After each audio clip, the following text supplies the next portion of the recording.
here on the Bossman Man Show with GW's head coach, my man Jamion Christian of out there at the A10 conference. Coach, good to talk to you, my brother, as always. How have you been, man?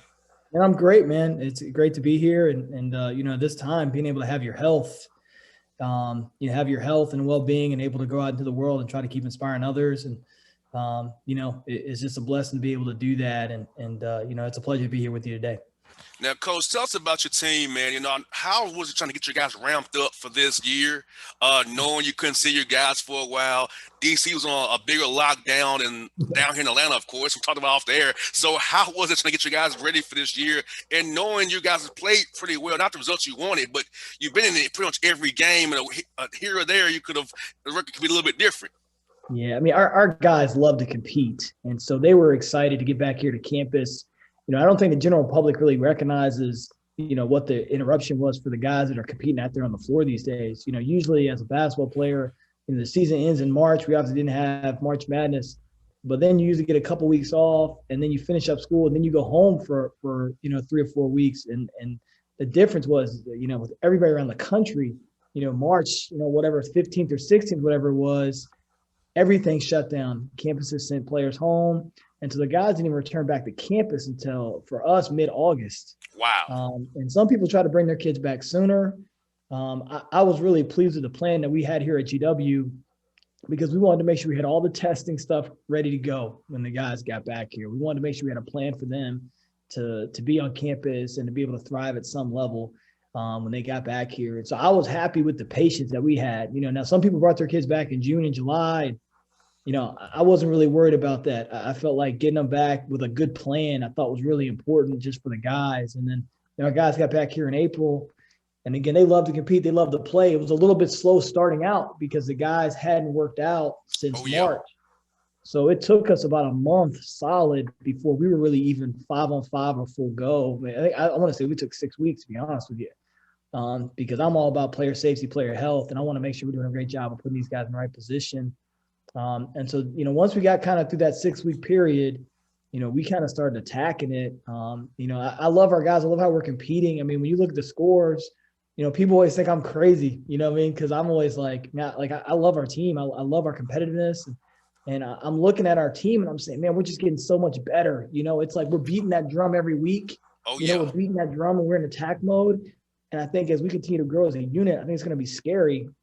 Because when I'm looking at the teams in our league, we're in a great league. I mean, we've got great coaches, National Coach of the Year last year, Anthony Graham Dayton, and Mike Rhodes has been Coach of the Year in the A10. And, St. Louis is amazing. Richmond's great. I mean, we've got a great league. But I just see our guys improving and how much they're learning. And I think that's really scary because, we're beating that drum and we're coming. And if we can continue to learn from our experiences, good and bad, we're going to be in a great place. And I look at the scores of your games because I can tell, like, the losses and over the close losses, they're going to grow from that.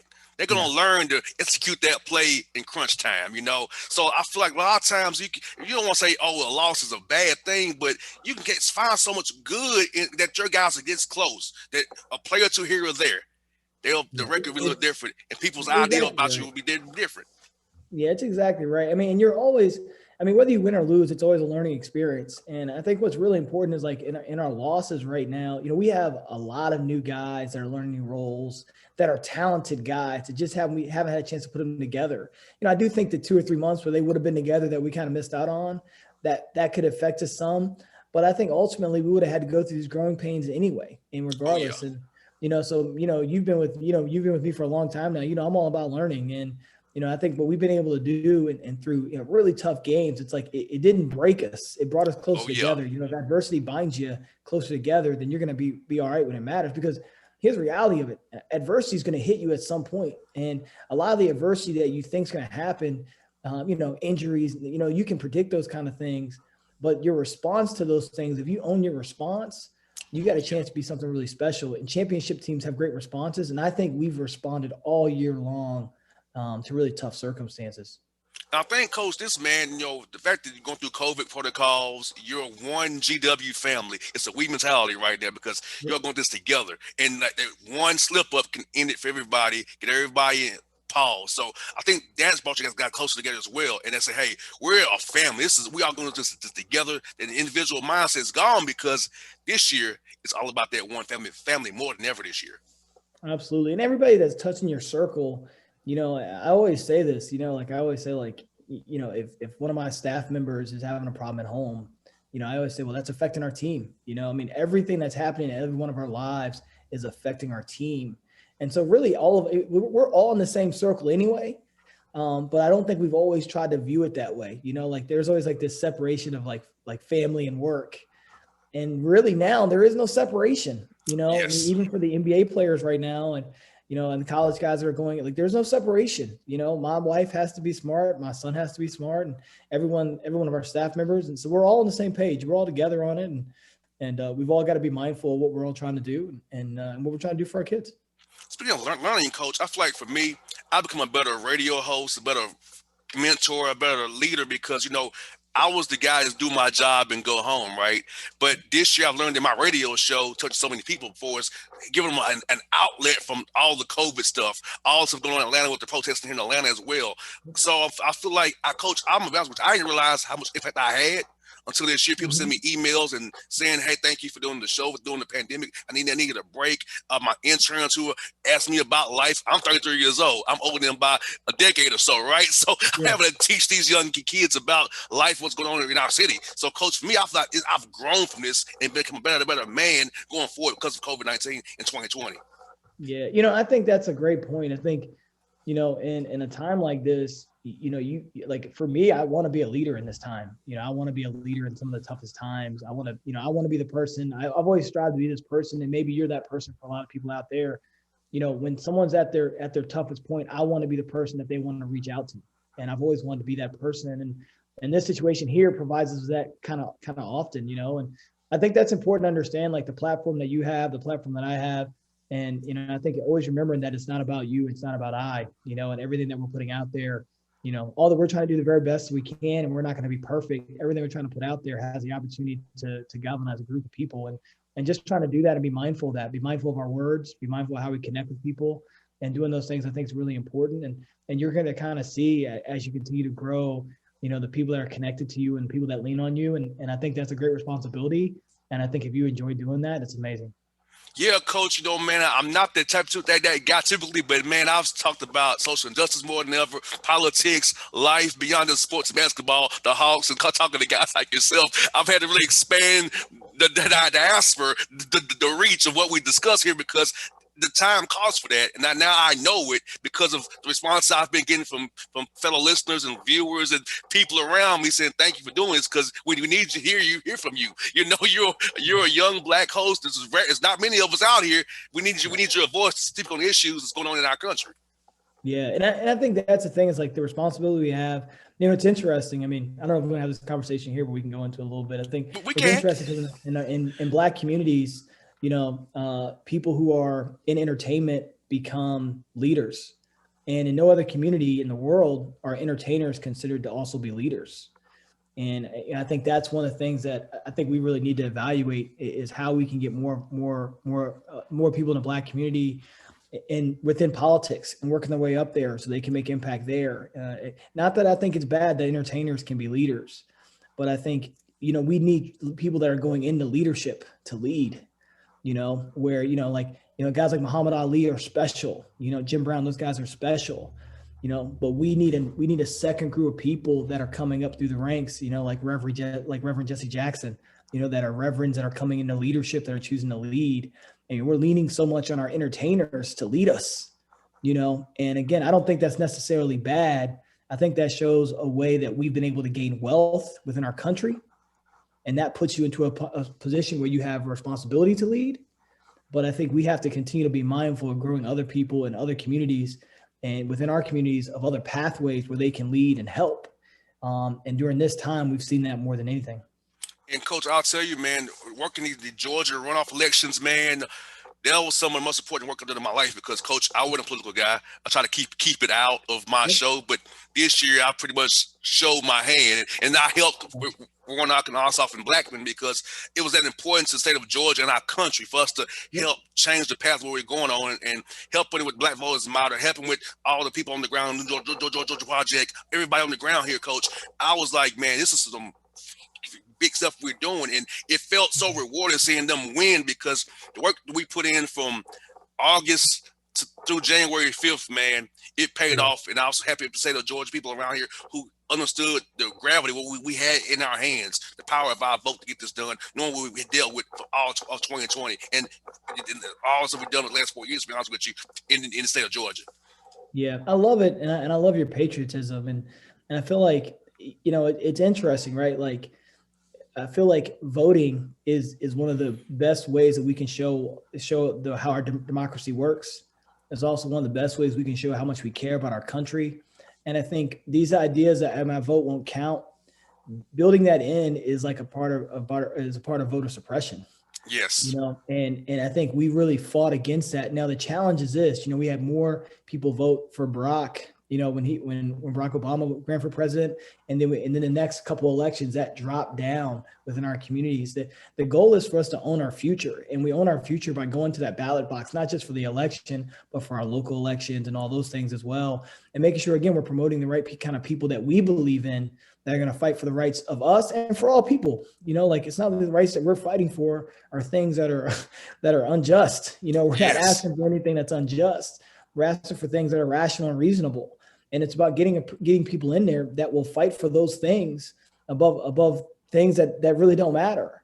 And I think, you know, I'm so, you know, I love history. So I'm like a big history guy. Like, I love history. Oh, yeah. I love studying it. And, I think if I wasn't a basketball coach, I would have either been a journalist, probably writing for politics or human interest stories, or I would have been a lawyer. So all this stuff is kind of right into my wheelhouse. And I just think the empowerment that we have with our vote, we've suppressed some, and we've been suppressed. Oh, yes. Right. And I remember talking, you know, we had, on our team, we obviously talked about voting, and everyone on our team voted, and we did all the stuff we're supposed to be able to do, and which I think is our responsibility as well. And I remember having a kid who's actually from Atlanta, and he was like, man, you know, I just think George is going to definitely go this way. And I just don't think my vote's going to mean anything. And then I remember coming to my office the next day after election, he goes, wow, my vote really did matter. You know, and I think that's what's really important for us to understand, is that your voice, like, you have the opportunity here in this country for your voice to be heard. Now, it doesn't mean that it's going to echo off the walls and it's going to continue, but you have your chance your voice to be heard, and you do that at the ballot box.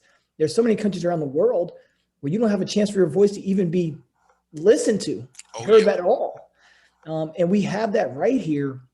And I think we have to really appreciate that. I mean, we've had people in our communities forever fight for our ability to vote. Yes. And our ability to have a voice. And so to look up and say, oh, my vote doesn't matter, man, that's a misunderstanding of the history of many men and women who stood before us to give the ability for us to stand there and to cast that vote. And I'm just really glad that all our communities came out and contributed in a lot of different ways. And Coach, we're doing a civic engagement class going forward for young people who in Georgia who don't understand how it can't change overnight. It starts off locally with your school board, city council, mayor, representative, senator, governor. So we're going to do a whole class here going forward here to help people understand how civics and how it all works. So those blanket people on social media, those woke people who don't really know anything, don't tell you that how it all works, how the Senate is controlled because of the states. Each state gets 2 of them. So it's kind of working against you already. The House is more of in your area, and that's gerrymandered to a degree as well. So having to teach these people, Coach, about the basis of politics and civics is something I want to do. I'm happy to ask me to be involved, because I want this to be better for us going forward here in Georgia, and take this program beyond Georgia and help other states in the South get it right as well as we have here in Georgia. Yeah, I love that, and I think we need more activism that way. You know, I mean, there's activism where we stand out and we protest and we do those things, and those things are necessary too. But we need activism in other ways, and activism in leadership. You know, that's excited about starting programming that's gaining knowledge. Like, you know, the knowledge is still the most important thing that we can do for ourselves. And the more knowledge is the one thing that you just can't have too much of. Right. And so the more we're able to learn, the more we're able to see perspectives on different sides of it. You know, I think one of the things that happens so much now is because we're not educating ourselves on both on multiple things, right? We're only diving deeper. We have our Twitter that have followed these guys, and my Facebook only follow these guys. We're not looking at both sides of things as much as we used to. Our media used to be so I wouldn't say it's been down the middle, but the media before it became about having the story quickly was much more about getting the story right and bringing in data and information from both sides of it. And people were able to make a decision. Well, now we can only focus on one thing if we want to. And it makes you feel like you're divided, like you have to pick a side, when the majority of us are trying to figure out, there might be 4 issues and we might be split down the middle on 2 of them. And the world's trying to say, if you like these 2 things, you have to go this way. And I think, programs like you're creating, with having people on the school board that can explain to our communities, how the school system works, why it's important. Like, if there's anything we've learned in the last 9 months, it's the importance of our teachers and our education and what it does for our society. And, now I'm biased. My parents are both teachers. Okay. So I'm biased, but the way we treat our educators in this country, I think, is appalling. They're giving us a foundation for our future. Yes. And they're going in and doing it every single day in some of the toughest places and really doing such a great job. And it's like, we have to really appreciate what our teachers and educators do for our society. And like, that's the one thing I was interested with in the presidential debates. No one was talking about the teachers in our educational system. We're talking about gun rights and this and that. Man, what's happening every day that affects our community? Our kids are going to school every single day. So there isn't necessarily a factor that outside of, eating and so, outside some basic needs, that education part of it, we've got to get right in our country. So like school board, those groups are extremely important because they're bringing in programming to literally build our foundation and build our future. And if we're not smart with how we're trying to build that with our students, those we're trying to educate, then we're making a colossal mistake. And I think we've got to make sure, like, I love the idea of getting people involved in the school board and the communities and stuff, because educators are creating our America.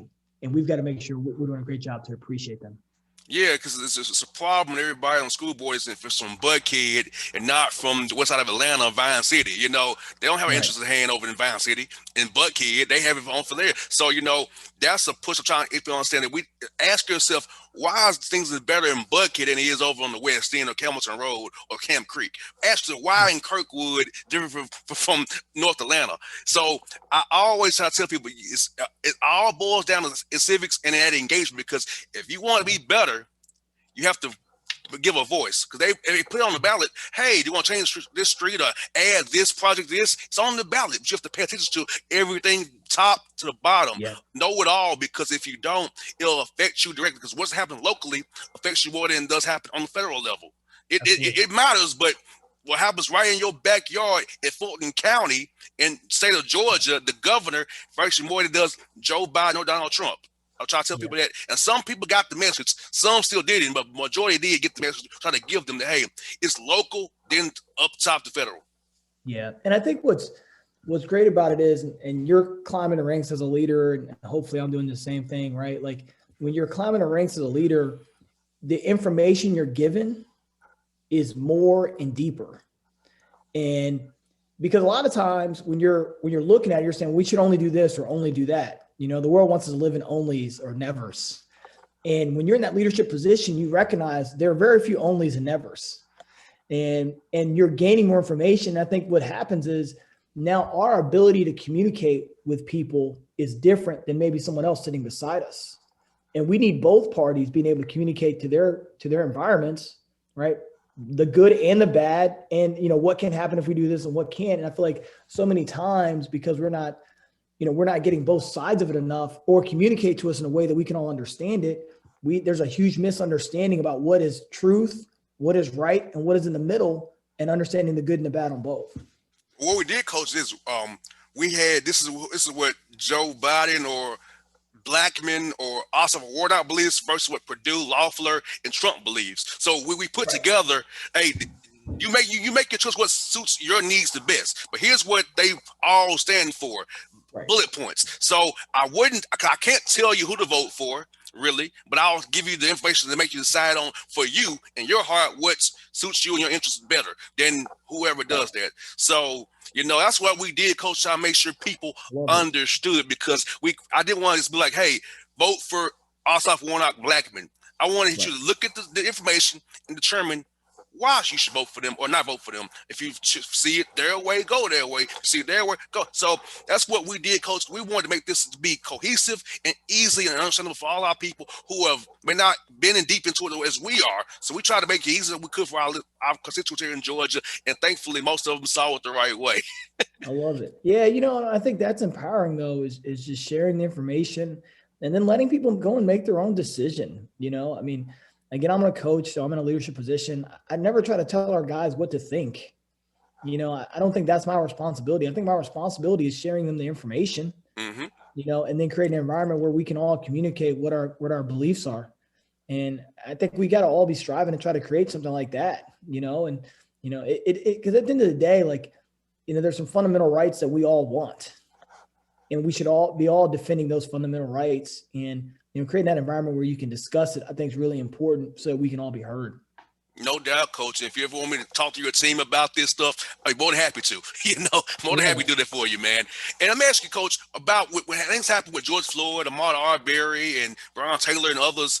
How did you use those Zooms? Because you have a very diverse team of different backgrounds. So how are those talks with your team about what's going on in our country, and hearing all their different stories and getting on understanding each other's perspectives on these said issues in our world this summer? Yeah, I would say something we try to do here. We're always having these kind of conversations, no matter what, whether it's something that's happened over across the world, whether it's, something happening within the environment. I want our guys to be worldly. I don't want them being in this basketball bubble where they're only seeing their value being one thing. And, we're at one of the greatest schools in the world. And we have some of the best professors in the world that study here. I want us using all the knowledge that's around us. And I still think you can be a great basketball player if you're learning. Yes, I don't sure think you have to only have to only think about basketball 24 hours a day to be a great player. And so we've always kind of had these conversations. That's kind of just a part of our fabric now, where I want to know their opinions. I want to know their thoughts. I want us discussing amongst each other. I've been really pleased. We had so many new guys coming to the roster this year, from freshmen and transfers. They're getting they're learning our way of life. And so watching them at the beginning and now watching them engage now is completely different. I think it's important for them to learn how to be comfortable talking about some of the tough things, because these issues are complicated. Very. It's taken us a long time to get to where we are. And now some of the results shouldn't be complicated, but it's just taken us a long time to get to where we are. And I think sometimes when you jump into the middle of something, it's hard for you to fully understand, well, how do we get here? Well, let's go all the way back and let's rehash how we got here and look at the programming and things that are put in place for how we got here. Now you can look at the history of something. That's not one way or the other. That's just, this is true. This is truth. Yes. And this is how it's affected the outcomes of where we are now. And so I think being able to have those kind of discussions, I think is very important. Again, it goes with my thing with our guys, where I think they're more than basketball players. And I think we have an overall job to educate them on all things. So the conversations have been really good. Some heated. We've got guys on both sides of the aisle in our locker room, and we love that, and that's great. We've got guys who've had different experiences, and so getting those guys to open up, be able to share those experiences are important. We've got kids from Baltimore, Atlanta, and Ohio that had a big thing. So we've got kids kind of from all over the place that we're really seeing it in different ways. And Minnesota, obviously. So, our best player is from right there in Minnesota. So, seeing it from different ways, I think is really important. But then the most important thing is being able to share what your thoughts are and then listen to what someone else's thoughts are. And not necessarily always agreeing, but seeing their perspective. Most definitely. Right? And I think I think trying to build an open-mindedness into a discussion is important. Like so many times when you walk into a conversation, the person who initiates the conversation, their energy will dictate how the conversation will end. Mm-hmm. Right. So if I come in fiery, the conversation is going to end fire. Rarely does it end calm if I come in fiery. Most definitely. Right. And so understanding that we have a responsibility when two people come together that may not agree, to communicate effectively and to listen to one another. And then, rarely do you come in and say, I'm gonna be open-minded, and do you not take a point or two from someone else? And so if two people can come in with that kind of mindset, well, then you're inching towards ground to trying to find whatever the answer is. Mm-hmm. And then there'll be some other points where you may not. So, I mean, we've had some heated conversations. We've had some tears. We've done some things. I mean, we've put out different statements and stuff that we believe in. And our guys done an amazing job with it, and done an amazing job of being a collective unit with it, and really working together to find something that we all can believe in. Most definitely, Coach. And I got two more for you, man. First of all, is this one. Tell us your quarantine hobby, man. What was your quarantine hobby when you was off all that good time, man? Yeah, I've been on the Peloton bike a ton. Oh, wow. I've really enjoyed that. Just kind of, what I wanted to do this year is I wanted to get my mind and my mind in a great place to go out here and compete. I want to do the same thing with my body. And, last year I didn't have like health issues, but I didn't feel great health wise, if that makes sense. And so Yes. I just recognized over time, I was like, man, this is really wearing me down. So I said, let's really put together a good plan, where I'm biking and walking and running and doing different stuff like that, just consistently. I started this thing where I said, what we do in the morning, the alarm goes off at 8, we hit the snooze button, we lay back down, or, nothing typical. But I wanted to start this thing, and I said, and talking about like stacking habits. And so once my feet hit the floor, I was up. And I would get up and I might read, I might meditate, and I might work out, I might do yoga. But once my feet hit the floor every day, I'm like, I'm ready to go and attack the day. And so it's just started trying to stack some different positive habits together, and like studying different ways that habits can affect you, and just do one small habit and then stack that to another habit and stack it to another.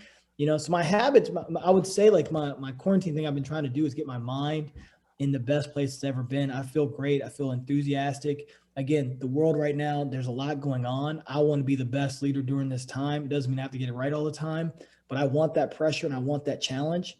And so to do that, my mind's got to be in a great place, and also recognizing that my physical has an effect on my mind. So that's been my major focus, really. I would say that's been my hobby. It's just trying to make sure I get my body right and my mind right. Last thing tell us about the BCU, Black Coaches United. I know you, Paul Hewitt, helped get that going, executive director. I know you're part of one of the founders as well. Tell us about that great organization for Black Coaches United. What your mission is, what you guys are trying to accomplish here going forward. Yeah, man. I've been really fortunate to be able to jump in with these guys at BCU, and we're trying to make sure that coaches of color are represented all around the country, and that they have a place where we can communicate and we can talk. And right now we're just attacking basketball mostly, but we're going to continue to kind of expand out. And it's been fun being a part of something at the very beginning. And it's been fun being a part of something at the very beginning, seeing how organizations build and how organizations work when you have a lot of really talented people connected within it. Seeing some of the challenges that we have. I've loved working with Coach Hewitt because he's just got an amazing spirit. He's got an organizational mind. He's a great leader for us. And, he has an energy level to go and attack this thing. And, we just want to make sure that coaches of color are having a place where they know that they can come to and connect. We also are going to probably expand and doing some different kind of programming from our website and, different stuff where you can go and learn more. Like, one thing I love about the BCU is that it's going to be a service-driven organization.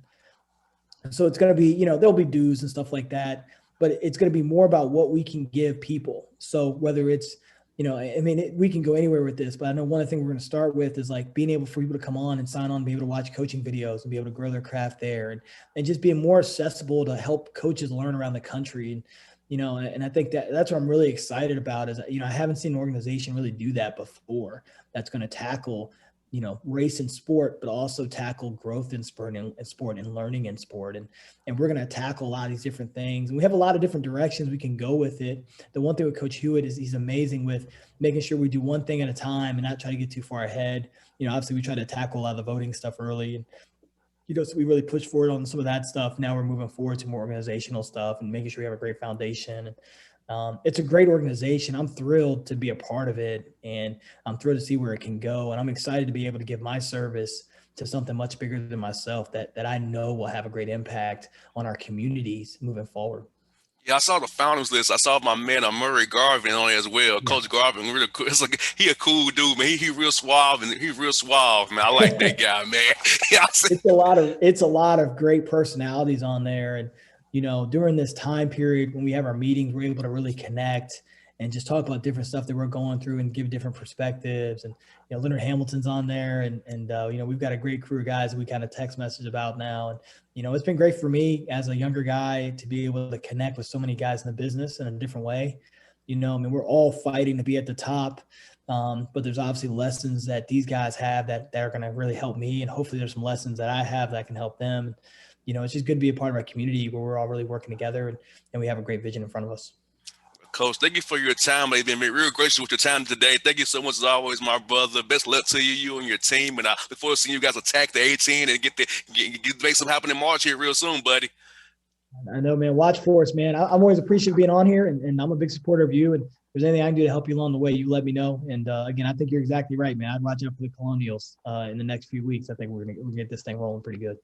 No doubt, Coach. Thank you. Same here, buddy. Hey, thank you all for your time, brother. Hey, I'm cheering for you. You one of my favorite guys come on the show every year, man. So they were cheering for you, buddy.